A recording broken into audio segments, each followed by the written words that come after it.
सटाणा तालुक्यामध्ये साल्हेर किल्ल्याचा जागतिक वारसा यादीमध्ये समावेश करण्यात आलेला आहे। या ऐतिहासिक घटनेमुळे महाराष्ट्र आणि गुजरात सीमेवरील शिवप्रेमी आणि स्थानिक ग्रामस्थांनी प्रचंड जल्लोष साजरा केलाय। फटाक्यांची आतषबाजी करत एकमेकांना शुभेच्छा देत नागरिकांनी आपला आनंद व्यक्त केलाय। आपल्या जागतिक विनोद संघटनेच्या यादीमध्ये पर्यटन म्हणून घोषित करण्यात आला आहे।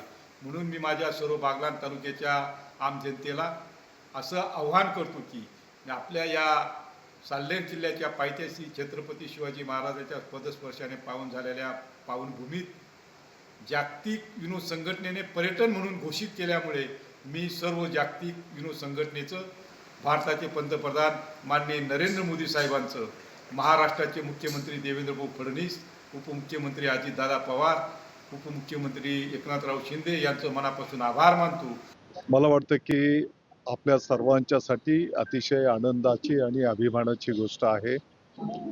जागतिक वारसा स्थळांमध्ये छत्रपती शिवाजी महाराजांच्या पदस्पर्शाने पुण्य झालेले, छत्रपती शिवाजी महाराजांच्या मार्गदर्शनाखाली बांधले गेलेले आपल्या महाराष्ट्रातील 11 आणि तामिळनाडूमधील 1 अशा 12 किल्ल्यांना त्या ठिकाणी युनेस्कोने जागतिक वारसा स्थळांमध्ये मानांकित केलेलं आहे। आपल्या सर्वांच्यासाठी ही आनंदाची आणि अभिमानाची गोष्ट आहे। लोकशाही मराठी ऐका, पहा, जागरूक रहा।